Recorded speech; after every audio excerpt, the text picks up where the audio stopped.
Ladies and gentlemen, welcome back to another episode of Cage Talk.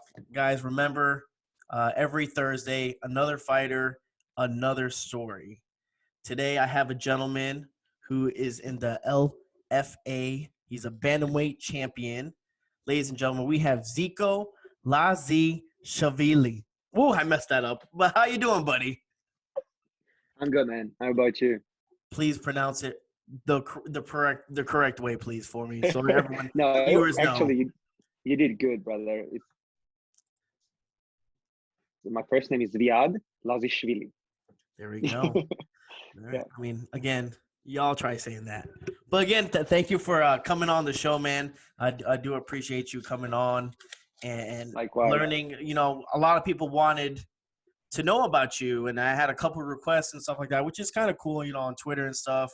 I kind of get the fans' views and perspectives and kind of, you know, give me some random names or some people that they might be following and stuff. Again, the MMA world's pretty big, man. So there's a lot of fighters out there. There's a lot of organizations like that. So unfortunately, I don't know all the fighters. I wish I would, but then you get these uncovered gems where they're amazing and people should recognize them. And I believe you are one of them, sir. So thank you again for coming on, man. Thank you. Thank you for having me here.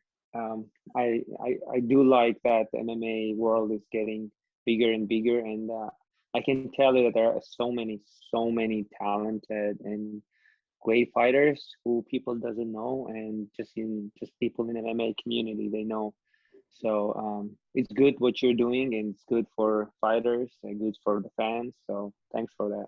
Yeah, no problem, man. Again, like I said, this podcast always started just because I feel like the fighters never got as much recognition as they should, and I would like to kind of, you know, put my little my little 2 cents in there and try to help the fighters out as much as possible and stuff like that. That's it. Even if like not a lot of people watch me, but if they do, you know, to promote yourself and just to talk about your story, because a lot of people, you know, just hear the news conference and stuff like that, and the fighters are usually probably they're very robotic on their answers and stuff, and you don't really get the feel or get to know that fighter per se, and that's what this podcast is about, is to get to know the fighter and have the audience connect with you and maybe a story or two that you tell and goes from there, man. So Of course, and there's many stories to tell.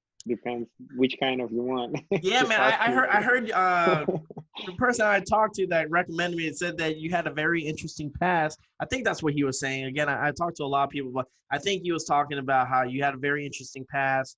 And I know they had a couple of questions, and I can't find it because I messaged a lot of people on Twitter, and I can't find the message in a couple of questions. But we'll go from, you know, the basic of what I always like, you know, starting off the show with is, you know, how did you get into mixed martial arts? What was it that drove you your passion into fighting? Yeah. About my first, how to say, experience to mixed martial arts when I saw first time, I was a kid, and if I'm not mistaken, it was Tank Abbott's fight. If you remember the Yeah. fighter, and you remember that period, and when the Pride rules, there was no rules at all. Yeah. So I was small, and I saw that he just slammed somebody down. He was trying to rip off this crab like this, Fish hooks. and yeah. So that was like my first. I really liked it, and I said like that's cool thing to do. But when I was let's say around, I think I was 17 years old, summer 17 if I'm not mistaken. Me and two of my friends, we went to the amusement park, and there's a long story, but I'll tell you shortly. Go ahead. I end of the day, I just fought with the security guys. So at that time, imagine I was 17 years old, but I looked like 11 years old, and I was very small. Okay. But physically, I was always very, very strong. And these guys were like adult, like 35, 34 years old, like big guys compared to me. And details doesn't matter. So we fought, and they couldn't. So at the end of the day, I ended up like fighting four guys, and I was alone, small kid. And technically, I was beaten up, of course, but I beat them too. So they couldn't take me down, and I just throw one of them from the small like balcony. He broke his hand, and one of them had broken rib. So and Wow. like it was like hard fight. I didn't back down, and like whole amusement park was closed after the after the fight. And my first coach, Zvaid Lazishvilli, he saw this situation, what happened there. And next day, it happened to be that he was training in my father's kind of gym. It was not my father's gym where my father used to train. Hmm. So I was there just visiting my father, and he saw me and he said, "What is the guy who fought in the amusement park and stuff like that?" I said, "Yes." And then you have to come and like fight. Train and learn how to fight. And I said, "Yeah, maybe. Let's see. I don't know." So after 2 years later, when I went to university, I moved to the capital city where my coach was living. And Okay. apparently we were very close to each other, like close to our houses were very close. Okay. And I had like a lot of time. I didn't want to study in Georgia. Hmm. And I had just a lot of time after school. So I said, what you do, then I called Koba and I went and started training with him. But I didn't like it initially, man. No. I didn't like it at all because I went there. I'm like a little pride guy, especially at that Okay. time. I was like pride, these Hmm. kids and they don't like them. If somebody's gonna beat them up and stuff like that. And I went there and these school kids, like way smaller than me, they were like beating me up, and I didn't like it, so I stopped going there. But my coach, he was like literally pushing me to go back. Every time I would miss class, he would call me. He would tell me, "Where are you? Why you're missing?" I would lie something. He would say, "Okay, wait me there. I'm gonna come and I'll see you." And then he would come and take me from there to the gym. So this guy, if not this guy, I wouldn't be in this sport. So I'm very grateful to him. Oh, That's nice. how I started. Yeah, Well, isn't that crazy how I get again he must have seen some potential in you and he was like, man, we need to get that guy. If he could learn a couple things, he could be something great. So good for him. maybe. He had an eagle eye, man. He had an eagle eye. Yeah, he has a couple good fighters. Actually, Merab Dvalishvili was his student too. If you know the Georgian UFC fighter ranked number 212, hopefully too soon. Yeah. So yeah, so he has a good fighters coming from Gotcha. Georgia. Yeah, That's cool. And again, where were you born? I was born in a small city called Kobuleti, which is seaside town in Georgia. Okay. And most of my like childhood I was there. I spent there. Then I moved to different city. I finished school there. So since 11 years old, I'm living alone. Oh, wow. Technically, I was just going home on weekends or sometimes on holidays. I Hmm. was living in a school. So yeah, that was a good experience. A lot of fights throughout that years. A lot of fighting, a lot of street fights, a lot of crazy things going on. So I think it's in my blood. That's good. Yeah. I mean, again, it's all about. I think also what makes a fighter too is also.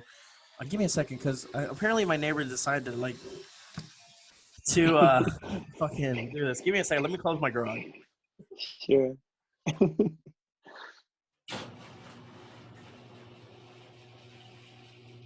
All right. Sorry about that, man. That was That's okay, buddy. That's that all was right. driving me nuts. So put some light on this garage. So like I was saying is, um, I feel like a fighter. What makes a fighter also is where they grew up and how their parents were and stuff like that. That also makes the type of person you are as well. Were your parents strict by any chance at all? How was the home living? The Do you know how it is? When I was a kid in my country, it was different culture. If Hmm. we had a street fight or something, our parents would never interrupt. I would never go to my parent and tell them, "Oh, I had a fight," or stuff like that. So everything was like separate. Home is different, outside is different. So street had street had its own rules and own things. So um, just I remember that my father used to tell me that never be evil person, and how to say in English, I don't know this word. When person doesn't know how to act, like for example, damn, I don't know this word in English. I can tell you in Georgian if you can spell it, but so We'll try it he out though. hated like uzurdeli means like somebody who is, how to say, cursing or like doing some bad stuff to others, Uh-huh. or doesn't respect elder, doesn't respect bigger, I mean bigger than, more aged people than they are. So he hated only that thing. Otherwise he would always tell me, if you have a fight, you're a man, you have to fight back. Just be fair and never lie, never do like something which men wouldn't do. Gotcha. Otherwise he would never interrupt into my, like, my space, not my mother, not my father, never. Okay. So, So and most of our parents were like that. Nobody would interrupt. yeah, Street fight, kids fight. Okay, kids fought. They will do it. That's it. yeah, regardless, yeah. So yeah, Yeah, I think different cultures as well. Cultures has something to do with that as well. Again, I don't know if it's just Americans or in this and that. I mean, we always try to avoid the fight, right? We're always like, hey, try yeah, not to, just mind your business and stuff like that. I mean, I don't mind telling my kid, hey, if you gotta, I mean, trying to avoid the fight, but if the fight comes to you, you gotta yeah, you gotta exactly. defend yourself. Yeah, I mean, everything, every picture has two sides, right? Yep. So some it may look, how to say, not too good, but every fight teaches you something. You're like becoming a man in your mistakes. So you made a mistake, you got into the fight or whatever. It taught you something, right? And then next time you don't do it. So I think I got a lot of experience through that. I learned so many stuff, not necessarily from fighting and rarely, just the street life. It gives you different experience, this different understanding of things. It also teaches you how to like communicate with others. How to socialize, Definitely. and it seems rough, but it gives you a lot of knowledge, It does. especially in my country, man. It was never, it had a rules. It had some rules which were like pretty good rules. You couldn't just go and fight. You couldn't just hit somebody. No, you had to first talk, first explain. Hmm. And and if you were not able to explain, then it fight could happen. Or Hmm. you have to respect elders. Let's say if there was a woman around, and no matter what happened, you are not allowed to do anything. You have to respect women. And if there is no woman, no elder person, yes, then you can fight. So, for example, if I had some argument with somebody, right, and we were in a public space where the women could pass, or some kids would, other kids would, like girls would be, we would never fight. We would say, okay, let's go to somewhere quieter place where other people are not there, and we would talk there. So everything had these, how to say, rules, and they were pretty good. Yeah, so So many bad things happened, of course, but everything is lesson. yeah, everything's a lesson in life. Where are you located right now? Right now, I'm in Washington D.C. Okay. I live here. How long ago have you have been in the States? So I came in February 2018. I came in DC and I stayed here, and I'm not planning to move anywhere for now. Wow. Mainly because of my coach. Because well, of course, in United States, in different states, there are like bigger gyms, like maybe bigger opportunities. But I've been to so many gyms. I've been to so many countries, and I've trained with many people. Hmm. I had many good coaches, amazing experiences, but my current coach, he's like special person. It's like, it's not only a coach.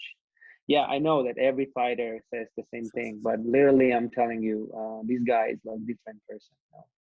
He Gotcha. has like, he's not only a coach, he's like true martial artist. With Hmm. his mindset in and outside of gym, the way he lives, way he teaches, way he trains, everything like together. He's from Iran, Okay. Nima Mazari. So I don't know. He's a special person to me. So I think I will be. Not I think I know that I will be end of my career with him. So That's yeah, good, man. And, if and I manage to get all the knowledge he has, uh-huh. and all the, how to say, things he's teaching me, not all actually, even if I get half of it, I don't think anybody can stop me. That's awesome, man. Yeah, so And that's the confidence and what you need and stuff. Now you started back in your country. MMA is when you first started, and then went to America, or you just yeah. started all your fights in America. No, no. I started when I was 19 years old, as I Mhm. said. And mainly I fought in Georgia, in Russia, and in Europe. Okay. Uh, but actually, this is a pretty kind of small problem in my career, and I'll tell you what. So if you look at my topology record, right, all my opponents, they have 0-0 fights, right? Mm-hmm. And some people are thinking that all my opponents were like debutants, you know. And when I was, let's say, when I had a 10 fight and I fought somebody, he had the 0 fight. Mm-hmm. Actually, that's wrong, because every time I was competing, every time I was the one who had less experience. I was the one who had less fights, You're the because underdog. because I started very late. I was nine. Imagine, I was 19 years old when I started training, Gotcha. and my first fight was in 3 months after I start fighting, after I start training, Uh huh. and I fought one Georgian kickboxer. Mm-hmm. He was one of the toughest kickboxer at that time. He had like over 200 fights. He had somewhere like I think 10 or 15 pro boxing fights. Okay. So compared to me, he was like, he knew the game every time. Inside and out. This was my, yeah, it was my first competition in my life. Mm-hmm. Imagine. And but if you look at his record, it's not recorded. He has like 0-0 fights, you know. But apparently, actually, he has more than 200 fights in total. You know, not in MMA, but in kickboxing and boxing. So and the reason it's what like that is, in our region at that time, like a couple years ago, 2 3 years ago, nobody cared about topology Records or or like anything. mixed martial arts. I didn't even know about topology until I came here. Okay. I heard about Sherdog, but I didn't even know why I need it, you know. Yeah, I get you. So the same was my opponents. Most of them, they had fights, but because of this situation, nobody cared about it. When Gotcha. I came to the United States, I told my coach that I have 15 fights.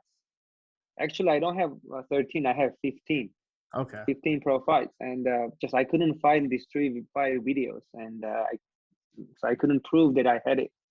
Gotcha. So then we contacted topology management, and we sent them my videos and my like opponent's name and surnames and stuff. And but they still had a hard time to find those tournaments, find those organizations, because most of them are closed. They don't operate anymore. Mm-hmm. So it was really hard to, how to say, prove this situation, fix up my record. Gotcha. Yeah. Yeah, I know. But Yeah, imagine now, gradually but you're. imagine Mhm. I'm sorry. Okay. If I didn't fix the record when I came to United States, if you look at my topology, I had 0 fights there. I had 0 fights on Sherdog too. And if I went and started fighting and fought somebody who has just 1 fight, it will be so unfair. You know, that will Yeah. be lying to a person, and it will be very unfair. And it will be easier path for me, because imagine I would like go and fight in a lower level where fighters are just starting and just learning, and apparently actually I have a 15 fights, Yeah. so I could like easily dominate, easily get like good 5 6 fights maybe, easily, right? Mhm. And it would be way easier for me to get in an UFC and get more better fights. But yeah, so that's an issue kind of. Gotcha. Gotcha. Tapology needs a step up the game, right? Yeah, they actually, topology helped a lot, because Sherdog, they didn't upload it initially because we provided it Sherdog too, but Mhm. topology did a great job, and I'm very grateful to them. At least they uploaded and put something there. Definitely. So, would you say that that very first fight, your first, because you have only one amateur again on Tapology? It shows that you only have one amateur fight, and then the rest Yeah, are pro. that's funny too. Look, that amateur. There is one more thing in Georgia, Uh or huh. in our region. There is no amateur. There is no pro. There is no such Oh, difference. it's You just just go and fight. There gotcha. is no difference, you know. And that fight that which was moved to the amateur, they just moved it like 1 month or 2 months ago. Okay. And I don't even understand why they did that. Because imagine if I'm pro and suddenly in the middle of my career I'm going and fighting the amateur. I mean, that's not Yeah. that's not like connecting. So I don't know what happened, and actually I don't care. So Okay. so yeah. Uh, now going back to that very first fight, like you said, with the kickboxer, um, how were you in the fight? How nervous were you? What were your feelings going into the fight and stuff like that? Um, to be honest, first fight I was not nervous because it was not like my first fight. I have outside of the ring, I have probably like over 500 fights. I don't know, I can't even count it. But of course, the street fight is different. The ring fight is different. Yeah. I wouldn't say that I was not afraid. I think every fighter is afraid. Every fighter has some emotions before the fight. Most of them, like 99%. And if I said I'm not afraid when I'm fighting, that's a lie. I'm afraid, of course, um, but there is a difference between fears, right? What you're afraid of.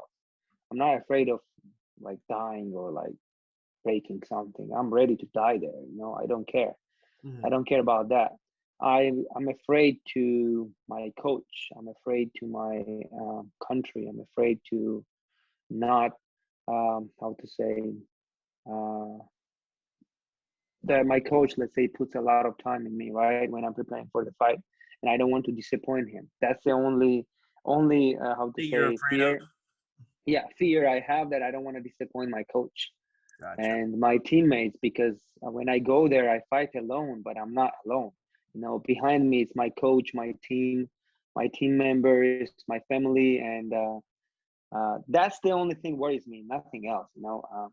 But as soon as you're entering the ring, and this gong starts, it's everything is changes. Different person is coming, and different mindset is coming there. So I don't you don't care about anything. Definitely, man. Yeah. Now let's talk about the LFA and just talk about being the bantamweight champion as of right now, man. I mean, how does that feel? The thing is, I love LFA as an organization and as a like management people working there. Everybody, Mark Beery and the president and everyone, because they're doing a great job. And they're putting amazing shows. Uh, what I like in them also is they're always very fair. So they don't match up fighters just like that, or they don't take sides Mm. like some other organizations do. And we don't I don't want to say the organization names, but they do. They're very fair. I respect that. And like being a champion, of course, it's a great feeling. I was not expecting that I would get that opportunity. I would be LFA champion, but that's a great feeling, of course. But that's just the beginning for me. I don't no, that was not my goal yet initially, but I'm very happy. I'm very grateful what I have and what the opportunity they gave me. So hopefully I will pay them back properly and make them proud. Definitely. Now, what's your goal for this year? Let's say for this year, what are a couple goals you already have set in stone? Again, I think the last time you fought was what, September of 2020, correct? Yeah, yes, it was like 9 months ago. Hmm.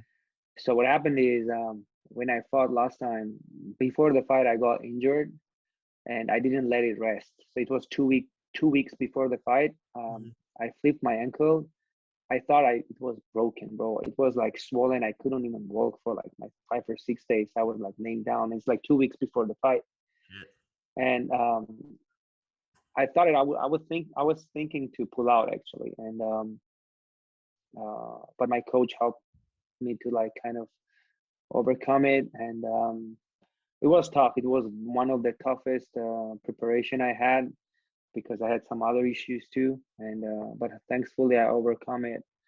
But after the fight, um, I got in a car accident in 2 months. I think 2 or 3 months later after the fight. Wow. So that put me another pull back because I hurt my back very badly, and I'm still recovering from that. And also another tiny issue I had was my visa, and I didn't have the P1 visa, Okay. which was holding me back from like transitioning to UFC. Because in UFC you have to have the work permit, you have to have the proper visa, proper documents. Otherwise, you cannot fight there as an international fighter. So I was waiting that, and hope it's almost resolved. Almost visa issue is almost resolved, and right now I'm just waiting my injury to fully heal. Okay. So and I haven't trained since my fight. Just I Oh, had yesterday first, let's say, slow grappling for like 40 minutes, 45 minutes. I felt good during the flow. I didn't feel any pain, anything. So I'm very happy. But I didn't put the pressure yet. So I don't know what's gonna happen when I put the pressure. mhm. So from today, I think another like 1 month or two will be needed to, how to say, get into shape, getting back to the feeling, bring my body in the proper position, and then I'm gonna wait for the UFC call and chance to fight there. Maybe I don't want to fight in contender. I just want to get directly the contract. I'll try if it's gonna happen, and hopefully they will take me. Because last time after my first fight with Josh Huber, we had a Okay. conversation with Sean Shelby, and he liked the first 2 rounds, and he didn't like the third round. And he said that just give me one more win and you're in. So I gave him one more win, one finish against the guy who's really tough, and he was in contender series, and he won in contender. He won in tough too. So Ricky still is not a joke. He's a very experienced, very good fighter. So I think I deserve to be in UFC, and I know that I'm gonna dominate a lot of fighters in Nice. UFC. So Very nice. So you're soon. already in contact with the UFC. They already. Yes, we are in negotiations, and hopefully we're gonna finalize everything soon. That's cool, man. I'm again that's some big news, and I hopefully everything goes well. And Yes. that's one thing I love about this, man. I have a couple of fighters. I say a couple of fighters, like I train them and shit. Well, I have a couple of fighters that I've talked to on the show and stuff, and it's cool to kind of build that relationship and see them kind of coming from the smaller promotions and then slowly build their way up. So like after this, it's like you become a fan of that person and you kind of follow them. I had Miranda Maverick. She just fought Oh, recently in the UFC and she's like yeah. she's top 15 now. And I had her Yes. on her show before that, and I was like, if like it was like my own friend in there, you understand? My friend's like, man, you're really passionate about Yeah. this fight, and you invest in that person, you have that connection, like I said before, when we were talking stuff, you connect with that fighter and stuff, and then you have something to look forward to and to go along with those fights. So again, I as agree. you make your way into the UFC, man, I'll be rooting for you, man. It's gonna be nerve wracking Thank because you, brother. it's like you're like with that person, mentally and physically. Like, you're like, oh shit, hopefully he doesn't get hurt or watch out for that jab and stuff like that. It's Yeah, I feel you, man. I feel you what you're saying. Yeah. yeah, it's really cool. Again, half the people on the back of here is actually all the fighters I've actually had on the show and stuff like that. So it's again, so some of them stick. Some of the fighters I still do talk to. Some don't. Some are busier than others. Yeah. But at the end of the day, man, it's all about sharing a moment and enjoying life, and hopefully, I'm hoping to see you in the UFC, man. I can't wait because then I'm gonna Thank you, brag to brother. everyone. I'm gonna brag to everyone. You understand? I'll post this video everywhere, Yeah, Twitter, I Instagram. hopefully soon, my friend. I have like that a very good Italian friend, Michele Crispo. We did this kind of podcast. I think